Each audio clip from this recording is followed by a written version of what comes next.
The blizzard had come down from the mountains like the wrath of God himself, and Benjamin Everett knew he should have turned back an hour ago. The snow fell so thick he could barely see his horse's ears, and the wind cut through his heavy coat like it was made of paper. He had been riding from Buffalo, Wyoming, to deliver a message to the rancher up in the high country, but the storm had other plans.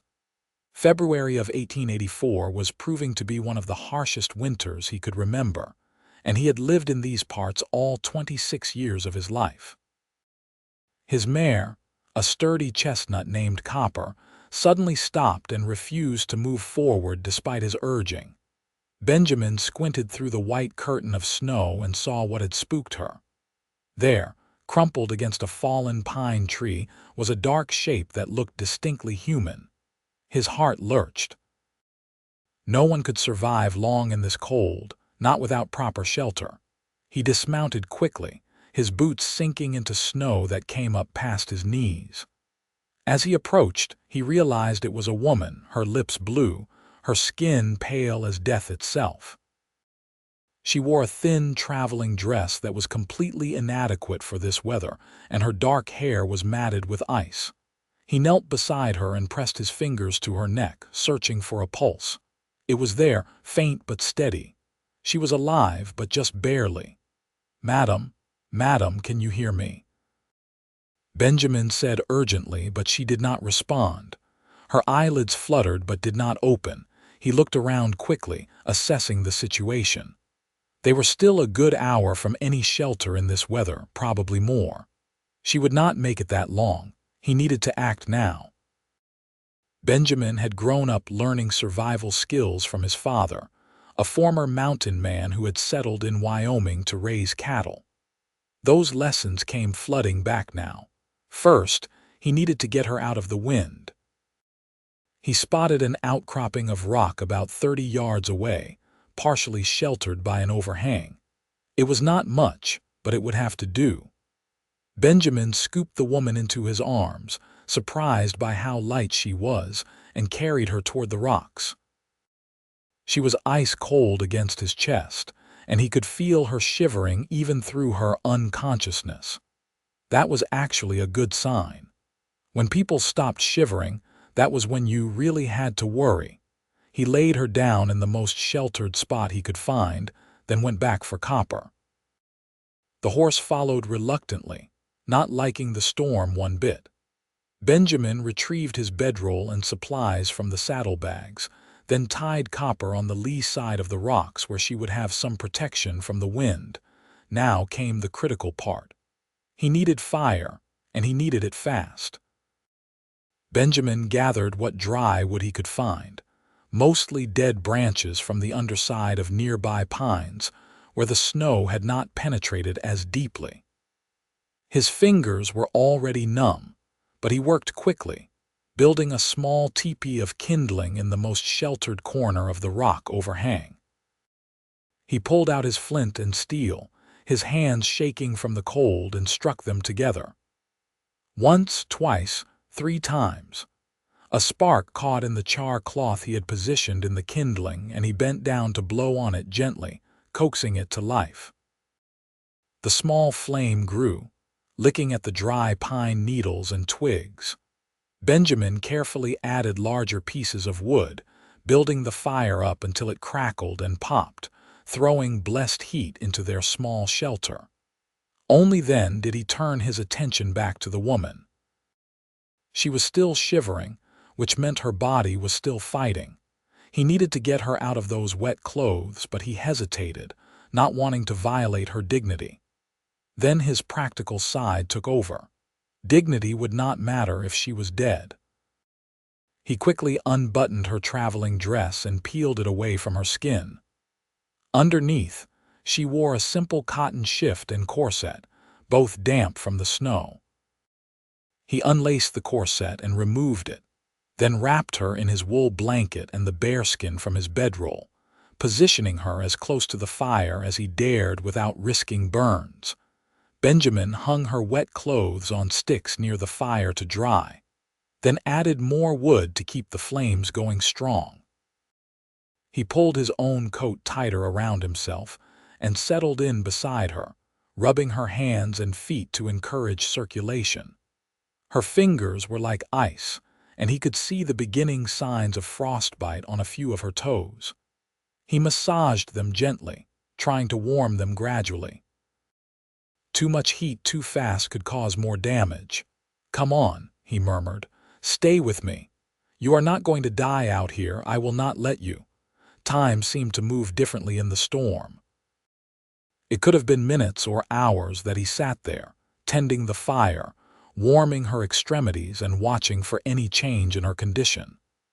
The wind howled outside their small shelter, and the snow continued to fall in thick sheets.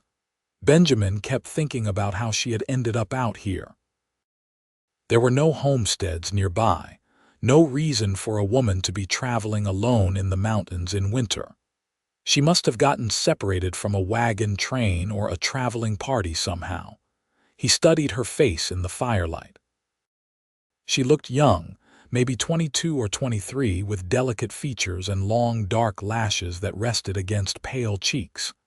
Even half frozen and unconscious, there was something striking about her.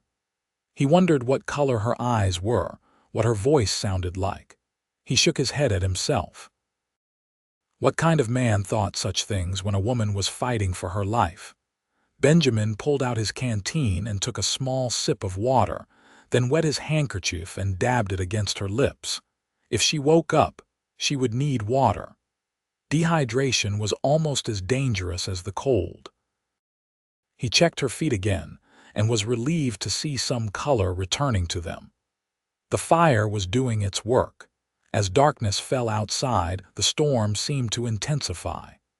Benjamin knew they were stuck here for the night at least, maybe longer depending on how much snow fell. He had enough firewood gathered to last until morning if he was careful, but he would need to venture out at first light to collect more. He positioned himself between the woman and the entrance to their shelter, blocking as much wind as possible with his own body. Around what he guessed was midnight, he heard a soft moan. Benjamin immediately turned his attention to her and saw her eyelids fluttering. A moment later they opened, revealing eyes the color of deep amber, flecked with gold in the firelight. "Where?" she whispered, her voice hoarse and barely audible. "You are safe," Benjamin said gently. "I found you in the snow. We are sheltering from the storm. Do not try to move too quickly. You nearly froze to death out there." Her eyes widened slightly, and he could see confusion and fear warring in them. She tried to sit up, then realized she was wrapped in blankets with very little on underneath. Her cheeks, already pink from the warmth of the fire, flushed darker. "Your clothes were wet," Benjamin explained, keeping his voice calm and steady. "I had to get you out of them or you would have died. They are drying by the fire. I did not look at anything I should not have. I give you my word." She stared at him for a long moment, as if trying to decide whether to believe him. Finally, she nodded slightly and relaxed back against the bedroll he had positioned behind her. "Thank you," she whispered. "I thought I was going to die." "What is your name?" Benjamin asked.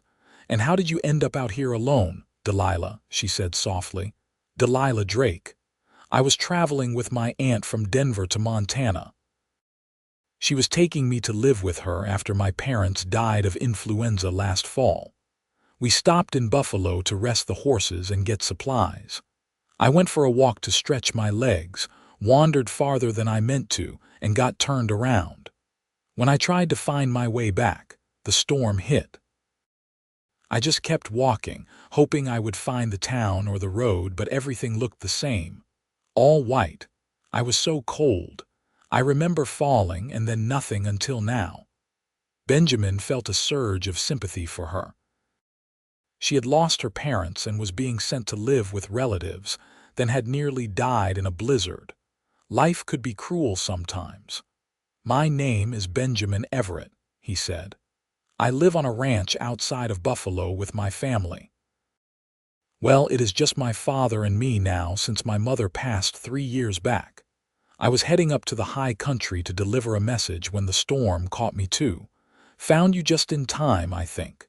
Another hour and it would have been too late." Delilah's eyes glistened with tears. "My aunt must be frantic. She will think I died."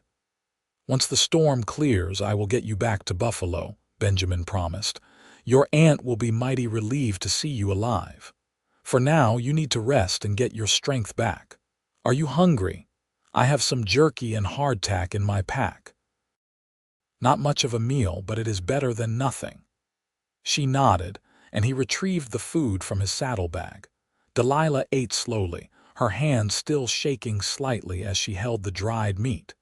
Benjamin made sure she drank water too, though not too much at once. Her body needed to warm up gradually. As she ate, he added more wood to the fire and checked the weather outside. The snow showed no signs of stopping.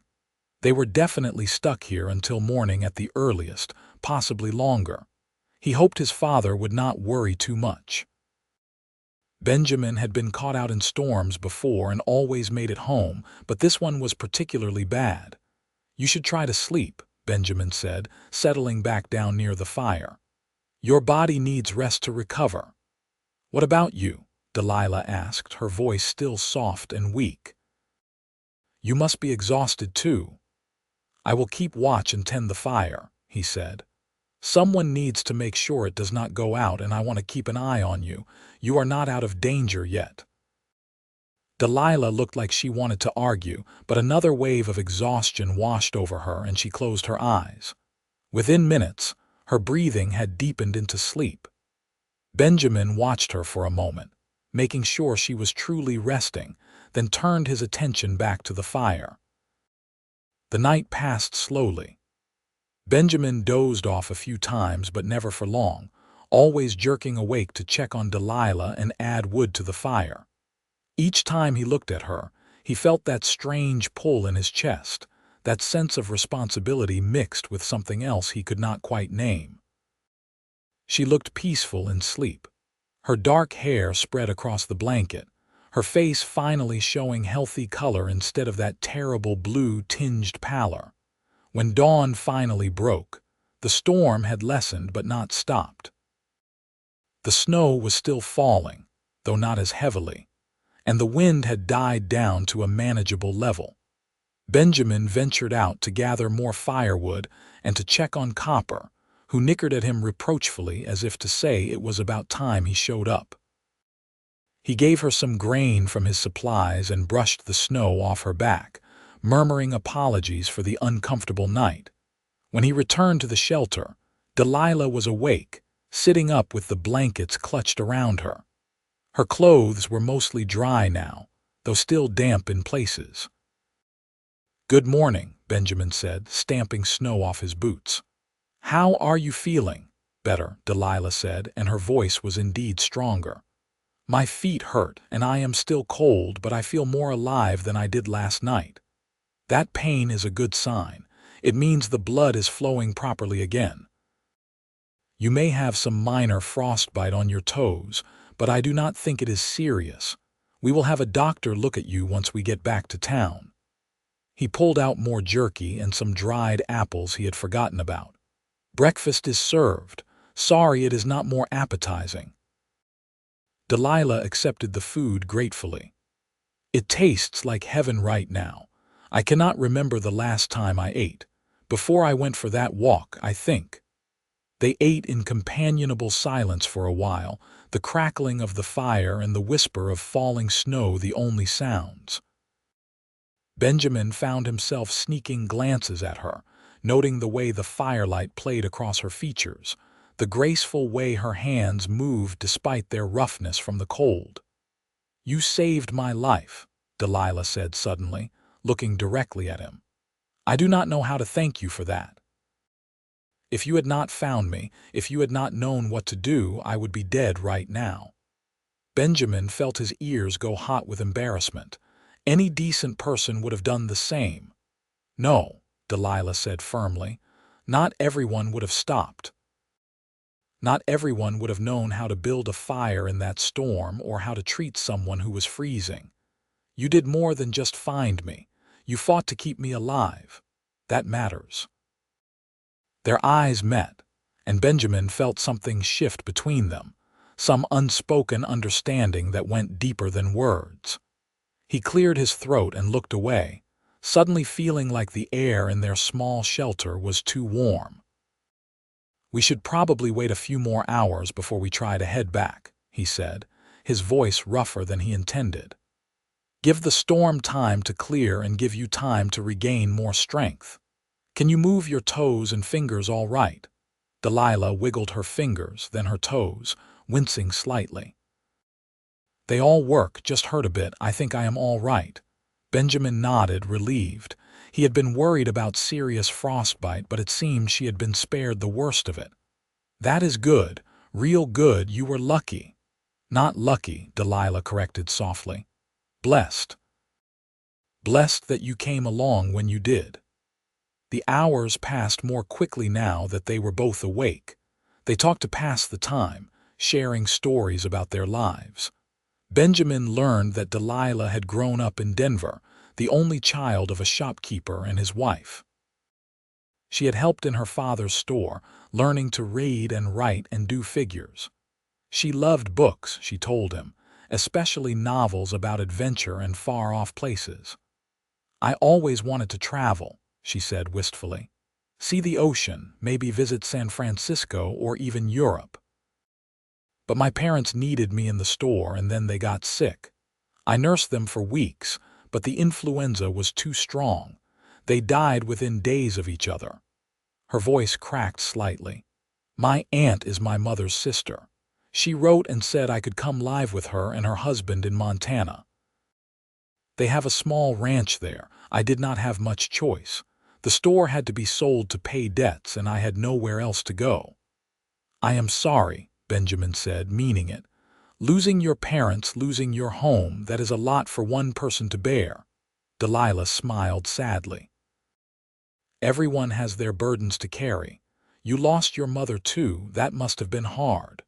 "It was," Benjamin admitted. "She was sick for a long time before she passed. Some kind of wasting disease the doctor could not identify. My father took it hard. He is not the same man he was before.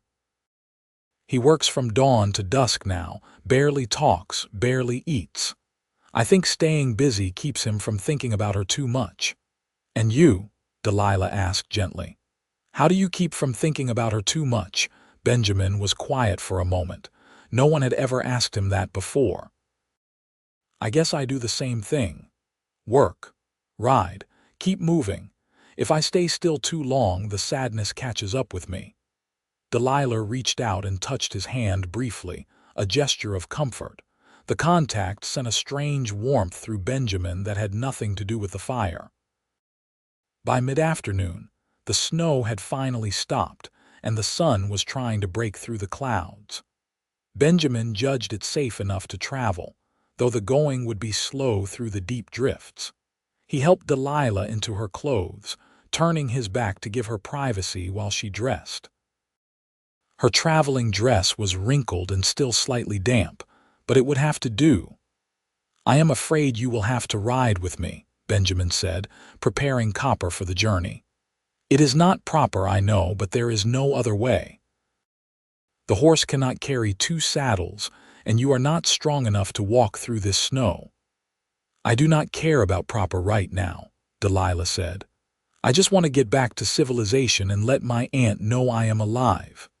Benjamin helped her up onto Copper's back, then swung up behind her. She settled against him naturally, and he wrapped one arm around her waist to steady her, holding the reins with the other. Having her so close, feeling the warmth of her body against his, made his heart beat faster. He told himself it was just the relief of having saved her, of knowing she would be all right. But deep down, he knew it was something more. The ride back to Buffalo took nearly 3 hours. The snow was deep, and Copper had to pick her way carefully through the drifts. Benjamin kept up a steady stream of conversation to keep Delilah alert and awake. He pointed out landmarks, told her stories about growing up in Wyoming, described the ranch and the cattle. She asked questions, her voice growing stronger as they went, and he found himself enjoying the sound of it, the way she laughed at his jokes about stubborn cows and ornery horses. When the buildings of Buffalo finally came into view through the trees, Benjamin felt a strange mixture of relief and disappointment. Relief that Delilah would soon be safe and warm and reunited with her aunt. Disappointment that this strange, intense time together was coming to an end. "We made it," Delilah said softly, and he could hear the emotion in her voice. "We did," Benjamin agreed. "Which hotel is your aunt staying at? The Occidental, I think. At least that is where we had rooms." Benjamin guided Copper down the main street of Buffalo, drawing curious looks from the townspeople who were out shoveling snow from their walkways. He supposed they made quite a sight, both covered in snow, Delilah in her rumpled dress, both of them exhausted and wind-burned. When they reached the Occidental Hotel, Benjamin had barely dismounted when a woman came rushing out the front door, crying Delilah's name. She was a plump woman in her 40s with graying hair and a face creased with worry. "Delilah, oh, my dear girl, thank God, we thought you were dead." The woman wrapped Delilah in a fierce embrace the moment Benjamin helped her down from the horse. "I have been out of my mind with worry. The sheriff formed a search party, but the storm was too bad. They could not go far. We thought we would have to wait for the snow to melt in the spring to find your body." "Oh, my dear, dear girl, I am all right, Aunt Martha," Delilah said, returning the embrace. "This is Benjamin Everett. He found me in the snow and saved my life." Martha turned to Benjamin with tears streaming down her face. "How can I ever thank you? You brought her back to me. You saved my niece's life." "I am just glad I found her when I did," Benjamin said, feeling awkward under such intense gratitude. "She should see a doctor, though. She has some frostbite on her toes and she should be checked over properly." "Yes, yes, of course," Martha said, still clutching Delilah. "Come inside, both of you. You must be half frozen yourselves. We will send for Dr. Hammond right away." Benjamin hesitated. He needed to get home and let his father know he was all right. The message he had been carrying was a day late now, but he found himself reluctant to leave Delilah, to just walk away and never see her again. "Go on," Delilah said, as if reading his thoughts. "You need to get home. Your father will be worried about you too." "I will come back tomorrow," Benjamin heard himself say, "to check on you, make sure you are recovering properly." Something flickered in Delilah's eyes, something warm and hopeful. "I would like that." Benjamin tipped his hat to both women, then swung back up onto Copper. As he rode away down the street, he could not stop himself from looking back. Delilah was watching him, and even from a distance, he could see her smile. The ride home took another hour. The Everett Ranch was situated in a valley north of town, a sprawling property with good grazing land, and a reliable creek running through it. The ranch house was a sturdy log structure that Benjamin's grandfather had built 40 years ago, with additions added over the years as the family grew. Benjamin could see smoke rising from the chimney as he approached, and relief flooded through him. His father was all right. James Everett came out onto the porch as Benjamin rode up, his weathered face showing more emotion than Benjamin had seen in months. "Thought the storm got you," he said gruffly. "Should have known better than to worry. You are too stubborn to let a little snow stop you." "It was more than a little snow," Benjamin said, dismounting and leading Copper to the barn. "I got caught up in the high country. Had to shelter until it passed." He told his father about finding Delilah, building the fire, keeping her alive through the night. James listened without interrupting, his sharp eyes studying his son's face. "You did good," James said finally. "Real good. That girl owes you her life." "I just did what anyone would have done," Benjamin said, Uncomfortable with the praise, James snorted. You say that, but we both know it is not true. Most men would have ridden past, not wanting to risk their own necks. You got your mother's heart. She would have stopped too. It was the first time in months that James had mentioned Benjamin's mother without his voice going flat and dead. Benjamin looked at his father in surprise. I am going back to town tomorrow, Benjamin said, to check on Miss Drake, make sure she is recovering properly. James's lips twitched in what might have been a smile. Is that all you are going back for, to check on her recovery? Yes, Benjamin said, but he could feel heat rising in his face. Son, I am old, but I am not blind. You have been wearing a particular expression since you got back.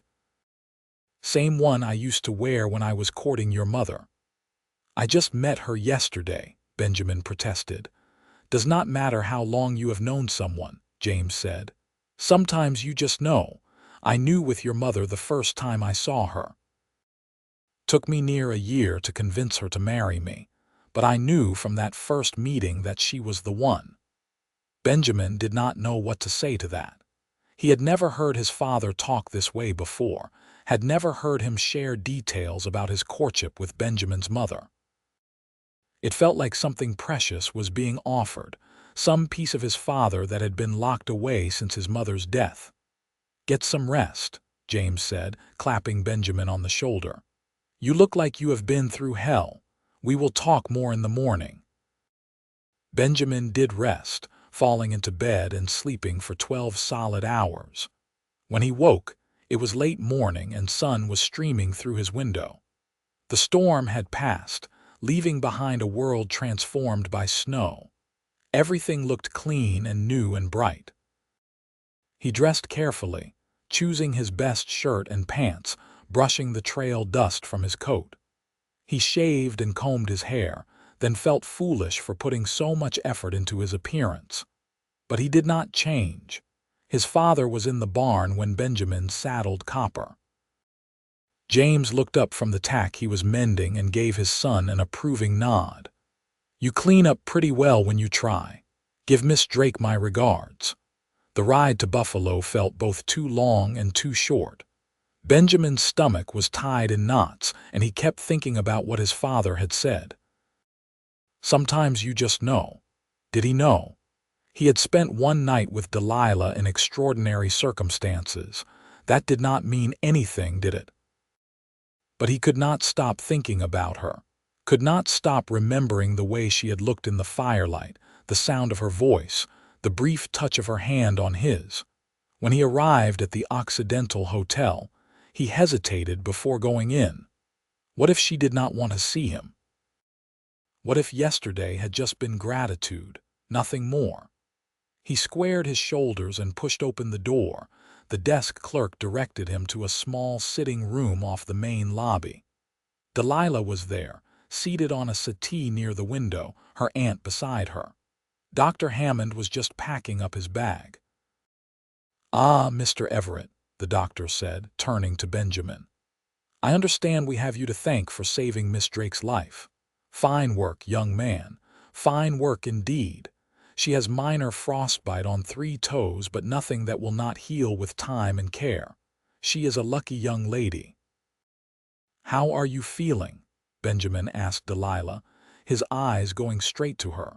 She smiled, and the warmth in it made his chest tighten. Much better, thanks to you. Dr. Hammond says I should stay off my feet as much as possible for the next few days, but I will make a full recovery.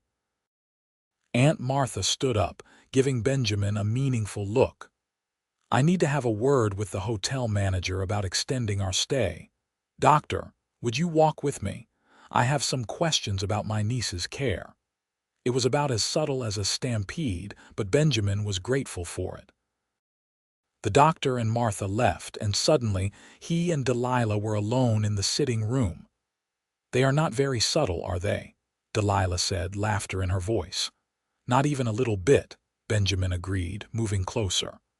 I wanted to see how you were doing. I have been thinking about you. I have been thinking about you too, Delilah admitted. I keep remembering that night in the storm. You saved my life, Benjamin. That is not something I will ever forget. I would do it again in a heartbeat, Benjamin said, and he meant it with every fiber of his being. They talked for over an hour, the conversation flowing as easily as it had in the shelter during the storm. Benjamin learned more about Delilah's life in Denver, her love of reading, her dreams of seeing the world. She asked about the ranch, about what life was like in Buffalo, about his plans for the future. The time flew by, and Benjamin found himself completely captivated by her. The way she gestured when she talked, the way her eyes lit up when she was excited about something, the way she really listened when he spoke, like his words mattered. "My aunt plans to leave for Montana in 3 days," Delilah said, and Benjamin's heart sank. "Once the doctor says I am fit to travel, she is anxious to get home to her husband. He has been managing the ranch alone while she came to fetch me. 3 days. That was all the time he had." Benjamin felt something close to panic. He had just found her and now she was leaving. "May I call on you again?" he asked, knowing he sounded desperate but not caring. "Tomorrow." "Yes," Delilah said softly. "I would like that very much." Benjamin did call the next day and the day after that. He brought Delilah books from the small library in town. Wildflowers he found growing in a sheltered spot where the snow had melted, and stories that made her laugh. They talked about everything and nothing, and with each hour they spent together, Benjamin felt himself falling harder. On the 3rd day, when he knew she would be leaving the next morning, Benjamin could not hold it in any longer. They were sitting in the hotel's small parlor, and Martha had stepped out once again to give them privacy. "Do not go," Benjamin said abruptly. "Stay here. Stay in Buffalo." Delilah looked at him with wide eyes. "Benjamin, I cannot just stay. I have nowhere to live, no money. My aunt is expecting me." "Then I will find you a place to stay. You could work at the general store. They are always looking for help. Or you could teach school. We need a teacher." Or he stopped, took a deep breath. "Or you could marry me." The words hung in the air between them. Delilah stared at him in shock. "We have known each other 3 days," she said, but her voice was shaking. "I know," Benjamin said. "I know it is crazy. I know it is too fast. But my father told me something the other day. He said sometimes you just know. And Delilah, I know. I knew when I was holding you by that fire, keeping you warm, praying you would survive. I knew when you opened your eyes and looked at me. I knew every moment since. I am not good with fancy words, but I know my own heart, and my heart is saying that you are the one." Tears were streaming down Delilah's face. "I feel it too," she whispered. "I thought I was imagining it, thought it was just gratitude because you saved me, but it is more than that. When I think about leaving, about never seeing you again, it feels like something inside me is breaking." Benjamin moved to kneel in front of her, taking her hands in his. "Then stay. Marry me. I know I am just a rancher and I do not have much to offer. But I promise I will work hard to give you a good life. I will do everything in my power to make you happy, and I will love you with everything I have for as long as I live." "Yes," Delilah said, laughing and crying at the same time. "Yes, I will marry you." Benjamin pulled her into his arms, holding her like he had in the shelter during the storm, but this time it was different. This time it was not about survival. It was about love, pure and simple and overwhelming. The door opened, and Martha came in, saw them embracing, and gave a knowing smile. "I take it I will be attending a wedding before I head back to Montana." Delilah pulled back from Benjamin, wiping her eyes. "Aunt Martha, I am so sorry. I know you came all this way to bring me to live with you and Uncle Henry, but I cannot go. I am staying here. I am going to marry Benjamin." Martha came forward and cupped Delilah's face in her hands. "My dear girl, do not apologize.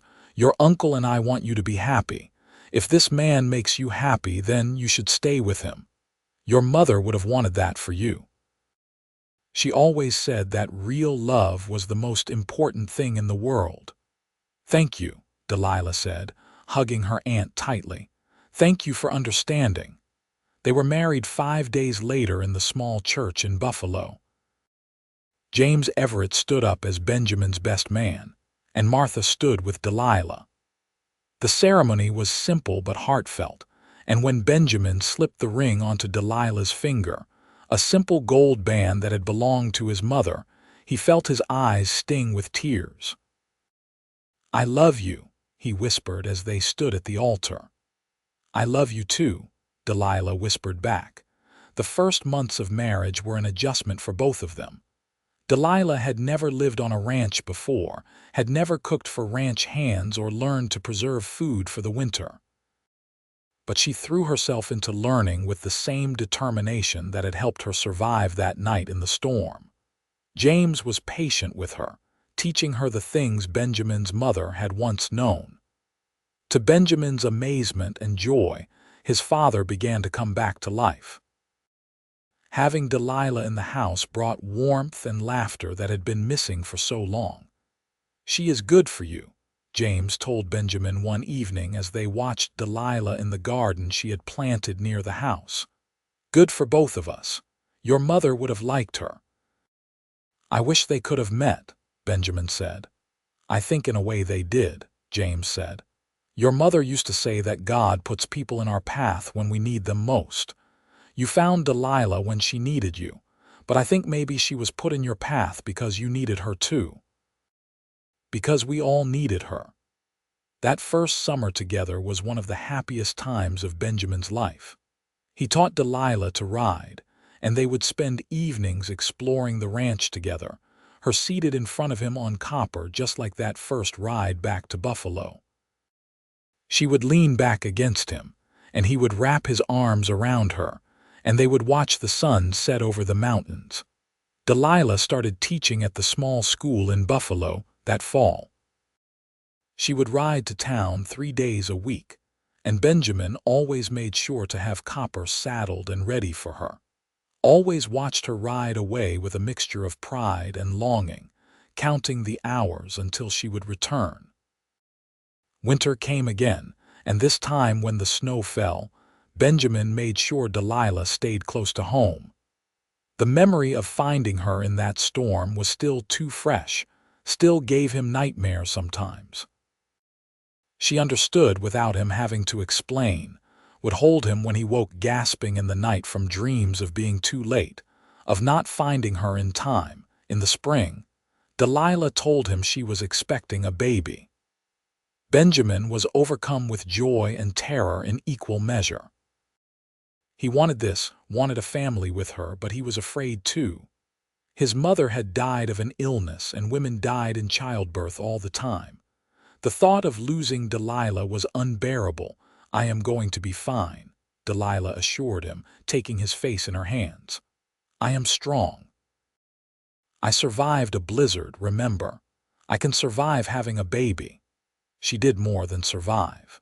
In November of 1885, nearly 2 years after Benjamin had found her in the snow, Delilah gave birth to a healthy baby boy. They named him James, after Benjamin's father, but called him Jamie to avoid confusion. The old man wept when they told him, the first tears Benjamin had seen from him since his mother's funeral. Benjamin held his son in his arms and felt like his heart might burst from the fullness of it. This tiny person was half him and half Delilah, a perfect blend of both of them. Jamie had Benjamin's dark hair but Delilah's amber eyes, and he had lungs that could wake the entire household when he wanted to be fed. "He is perfect," Benjamin whispered, watching Jamie sleep in Delilah's arms as she rested in their bed. "He is ours," Delilah said, smiling up at him with such love that Benjamin had to kiss her. The years that followed brought more blessings. 2 years after Jamie came another son whom they named Thomas. Then 2 years after that, a daughter named Grace. The house rang with the sound of children's laughter, and James doted on his grandchildren, showing them the same patience and love he had once shown Benjamin. Benjamin and Delilah grew into their marriage like two trees whose roots intertwined beneath the earth, supporting and strengthening each other. They had their arguments, of course, their moments of frustration and misunderstanding. But they never went to bed angry, never let the sun set on their disagreements. They would talk things through, sometimes well into the night, and always ended up understanding each other better. On their 5th anniversary, Benjamin took Delilah back to the place where he had found her. It was a warm summer day, nothing like that terrible storm, and they left the children with James for the afternoon. They rode Copper together up into the mountains, following the trail Benjamin had been on that fateful day. "I think about it sometimes," Delilah said as they stood near the fallen pine where he had first seen her. "How close I came to dying, how different my life would be if you had not come along." "I think about it all the time," Benjamin admitted. "What if I had turned back earlier? What if I had ridden a different trail? What if I had somehow missed seeing you?" "But you did not," Delilah said, turning to face him. "You found me. You saved me. And then you loved me. Do you know how extraordinary that is? How grateful I am every single day?" "I am the grateful one," Benjamin said, pulling her close. "You brought life back to this ranch, to my father, to me. I was just going through the motions before you came along, working and sleeping and existing but not really living. You changed everything." They made love there in the grass, under the open sky, reaffirming their commitment to each other in the place where their story had begun. Afterward, they lay wrapped in each other's arms, watching clouds drift across the blue expanse above. "You ever regret not going to Montana?" Benjamin asked. "Not seeing those places you dreamed about." Delilah propped herself up on one elbow to look at him. "I am seeing the most important thing. I am seeing a life with you. Those other places are just geography. This, what we have, this is everything." James passed away peacefully in his sleep in the winter of 1892, 8 years after Benjamin had found Delilah in the snow. He had lived to see his grandchildren grow into bright, healthy children who adored him. His last words to Benjamin were about how proud he was, how happy he was that Benjamin had found Delilah, how his life had been full and good. They buried him next to Benjamin's mother on a hill overlooking the ranch. At the funeral, Delilah stood beside Benjamin, holding his hand as he said goodbye to his father. The children stood solemn and quiet, understanding in their own way that something important had happened. "He loved you like you were his own daughter," Benjamin said to Delilah that night as they lay in bed. "He told me once that you saved him just as much as I saved you, said you brought light back into the house." "He was a good man," Delilah said, tears in her eyes. "I was blessed to know him, to have him as a father-in-law." Inheriting the ranch fully was both a responsibility and an honor. Benjamin worked hard to maintain what his father and grandfather had built, and with Delilah's help, he expanded the operation, buying more cattle, improving the breeding stock. Delilah proved to have a good head for figures and took over managing the books, freeing Benjamin to focus on the physical work of running the ranch. Jamie grew up strong and capable, showing an early aptitude for working with horses. Thomas was quieter, more studious, preferring books to ranch work. Grace was fearless, climbing trees and riding before she could barely walk, keeping her parents constantly on their toes. Benjamin and Delilah loved each of them fiercely and worked to help them find their own paths in life. As the century turned and 1900 arrived, Benjamin and Delilah celebrated their 15th anniversary. They were in their early 40s now, their hair showing threads of gray, their faces marked by the lines of laughter and hard work. But their love had only deepened with time, grown richer and more complex. "You remember what you said to me the day you proposed?" Delilah asked as they sat on the porch one evening, watching the sunset paint the mountains gold and pink. "You said you would work hard to give me a good life, and that you would love me with everything you had for as long as you lived." "I remember," Benjamin said. "I meant every word." "You kept your promise," Delilah said, leaning against him. "This life we have built together, this family, this home. It is more than I ever dreamed of when I was a girl in Denver imagining adventures. You are my adventure, Benjamin Everett. You have been from that first moment in the storm." Benjamin kissed the top of her head, breathing in the familiar scent of her hair. "And you are mine. Every day with you is a gift I do not take for granted." Jamie married in 1905, bringing home a spirited young woman named Sarah who fit into the family like she had always been there. They gave Benjamin and Delilah their first grandchild, a little girl named Lily, in 1906. Holding his granddaughter for the first time, Benjamin thought about his own father, about the circle of life and love that continued on through generations. Thomas left for university back east in 1907, wanting to study law. It was hard to see him go, but Benjamin and Delilah supported his dreams, just as they supported Grace when she announced she wanted to train as a nurse. Their children were finding their own ways in a changing world, and that was as it should be. More grandchildren came as the years passed. Jamie and Sarah had 3 more children, and Thomas eventually returned to Wyoming with a wife and gave Benjamin and Delilah 2 more grandchildren. Grace married a doctor she met during her training and settled in Cheyenne, giving them another 2 grandchildren. The house that had once been so quiet was now filled with the sound of visiting children and grandchildren, and Benjamin and Delilah loved every chaotic, noisy moment of it. In the winter of 1915, 31 years after Benjamin had found Delilah in the snow, they took a trip. The children were all grown and settled, and Jamie was more than capable of managing the ranch for a few weeks.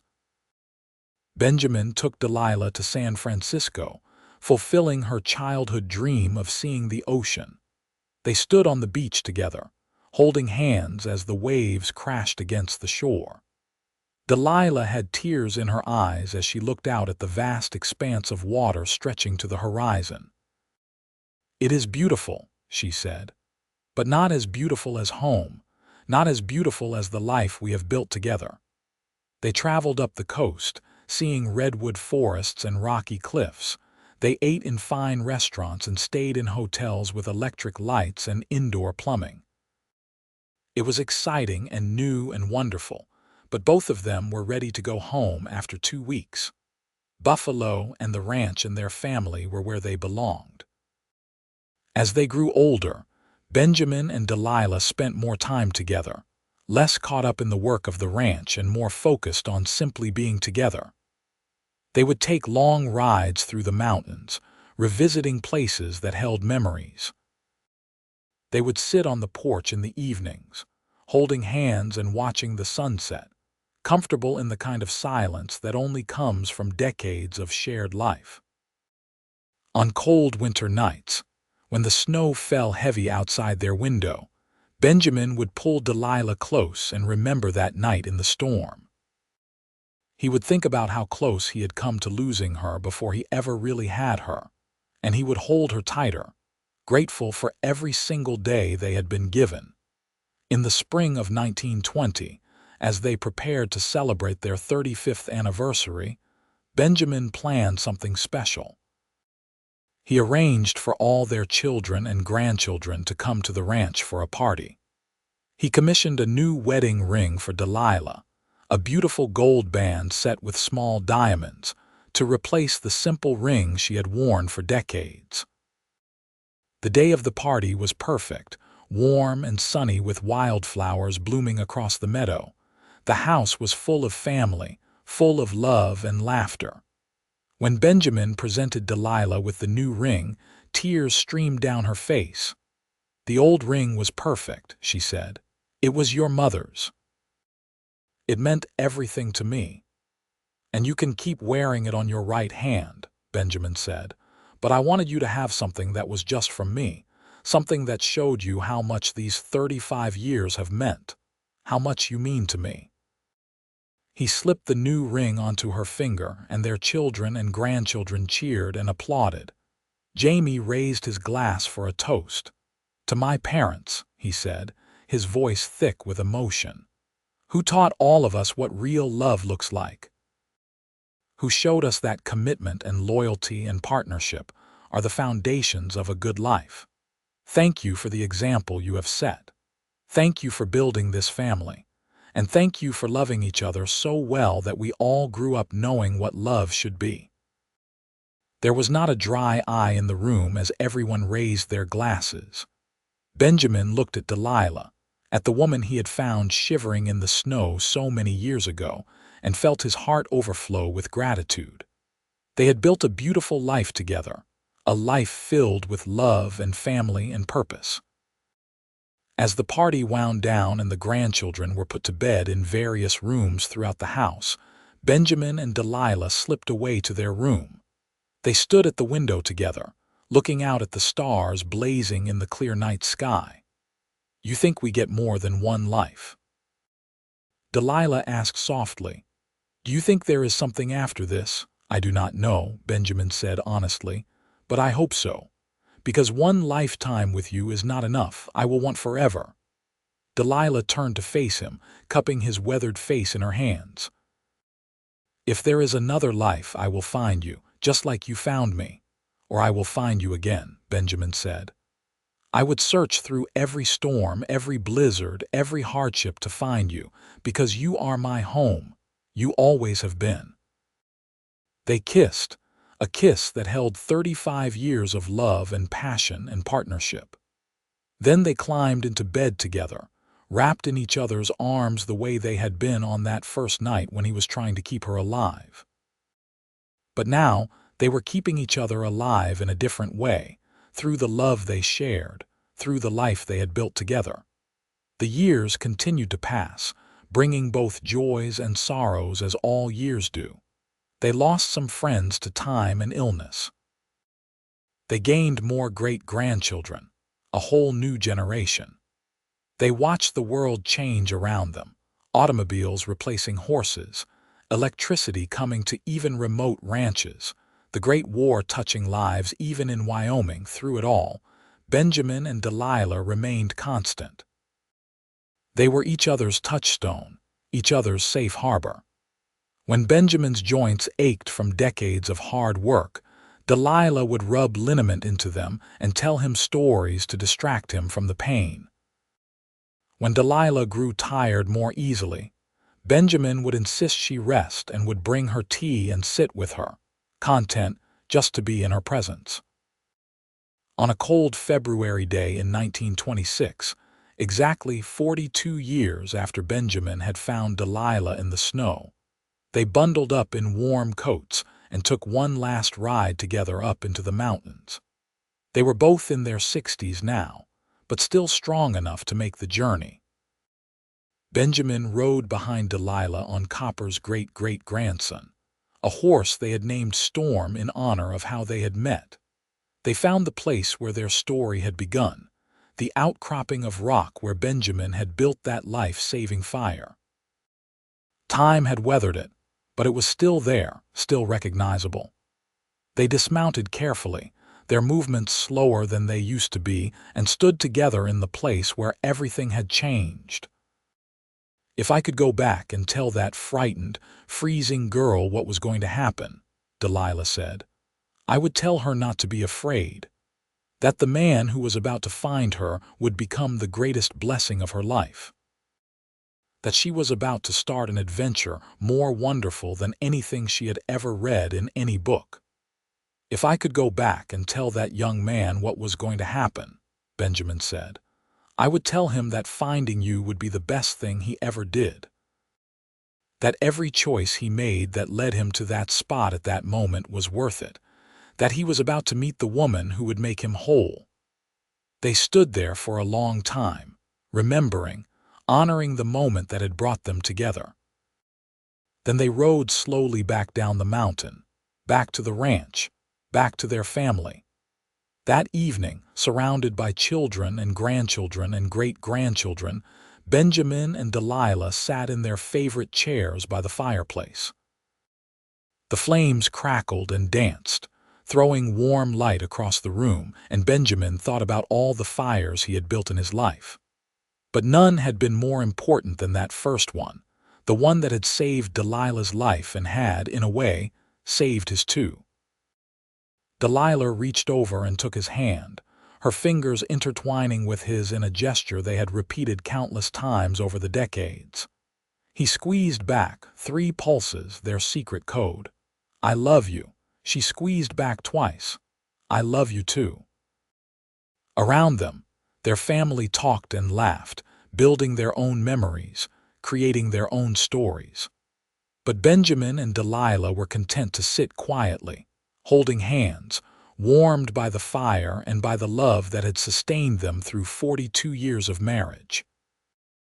As Benjamin looked at his wife, still beautiful to him with her silver hair and lined face, he thought about what an unlikely story theirs had been. A woman lost in a blizzard, a man who happened to be riding by at exactly the right moment, a fire built in a storm. And from those desperate, dangerous circumstances, a love that had grown and flourished and created a legacy that would last for generations. "Thank you," he said softly. Delilah looked at him with those amber eyes that still made his heart skip. "For what?" "For saying yes," Benjamin said. "For taking a chance on me, for building this life with me, for being you." "Thank you for finding me," Delilah said, "for building that fire, for never leaving my side, not that night and not in all the years since." Benjamin leaned over and kissed her gently, and their family smiled but did not interrupt. They were used to their grandparents' displays of affection, had grown up seeing what real love looked like. As the evening grew late and the fire burned down to embers, Benjamin and Delilah made their way to bed. They moved slowly now, but they moved together, each supporting the other. In their room, they undressed and climbed under the quilts that Delilah had made over the years, each one telling its own story through the fabric and stitches. Benjamin pulled Delilah close, and she settled against him with a contented sigh.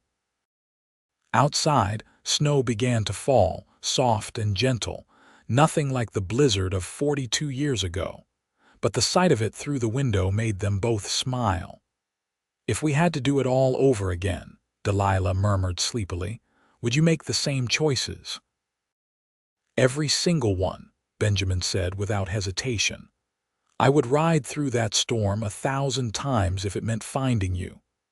And I would get lost in that storm 1,000 times if it meant being found by you," Delilah said. They drifted off to sleep wrapped in each other's arms, the snow falling softly outside, the house warm and safe around them. They had weathered many storms together over the years, both literal and figurative. They had faced hardships and losses, celebrated triumphs and joys. Through it all, they had remained constant to each other, their love the anchor that held them steady. Years later, when Benjamin and Delilah were both in their 80s, they would still tell the story of how they met to their great-great-grandchildren. The children would sit wide-eyed as Benjamin described the terrible storm, how he had found Delilah nearly frozen to death, how he had built the fire that saved her life. Delilah would add her own memories, talking about opening her eyes and seeing Benjamin's face for the first time, knowing even in her weakened state that something profound had just happened. And then Grandpa proposed after only 3 days, the children would say in wonder, because they had heard the story many times and loved this part. "I did," Benjamin would confirm, "because when you know, you know, and I knew your grandma was the one for me." "And I said yes," Delilah would add, "because I knew it too. Sometimes love does not need time to develop.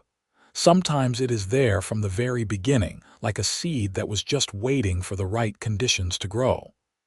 The children would sigh happily, loving the romance of it, the adventure.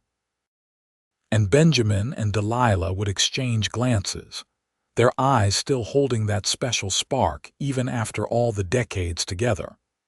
They lived long, full lives, Benjamin passing peacefully at the age of 89, and Delilah following him just 6 months later at 87.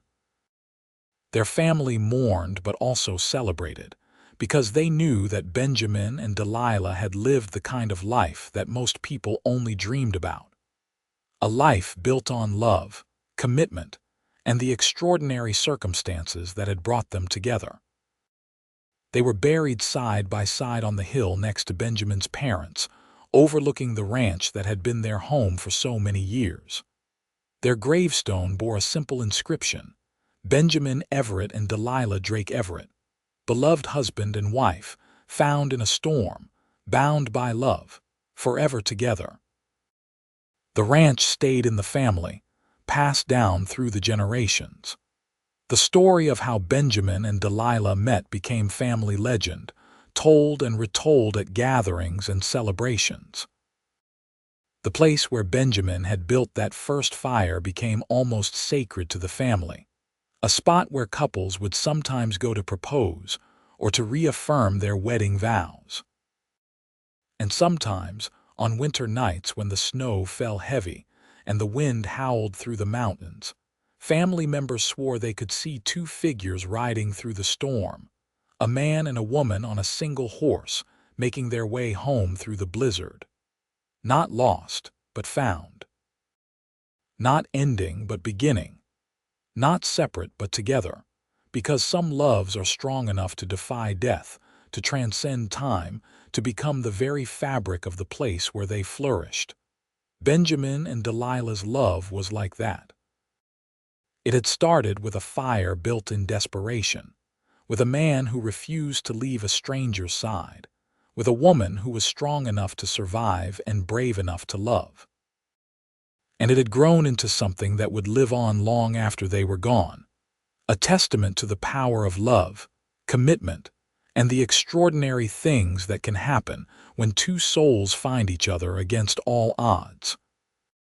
Their descendants would continue to work the land, raise cattle, build lives in Wyoming. And they would remember the story of their ancestors who had met in a blizzard, who had fallen in love in 3 days, who had built a legacy of love that would last forever. They would look at old photographs of Benjamin and Delilah, seeing the love shining in their eyes even in faded black and white images, and they would know what it meant to truly love someone. The story of the cowboy who found a woman shivering in the snow, who built her a fire and never left her side, became more than just a family story. It became a reminder that sometimes the most extraordinary things happen in the most unlikely moments. That love can bloom even in the harshest conditions. That commitment and loyalty and choosing each other every single day is what makes a relationship last. Benjamin and Delilah had shown their family what it meant to truly love someone, not just in the beginning when everything was new and exciting, but through all the years that followed.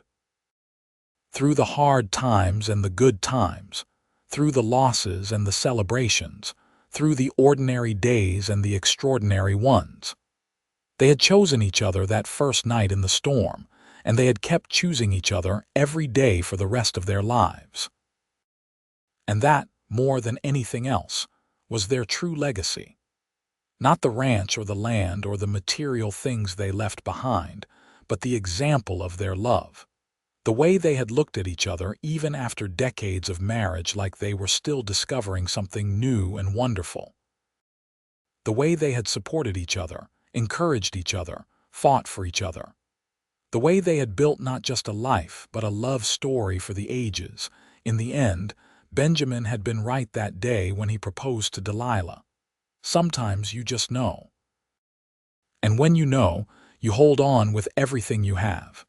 You build fires against the cold. You stay by their side through the storms. You love them with everything you have for as long as you live. And if you are very lucky, that love will echo on through generations, a testament to the power of two souls who found each other and never let go.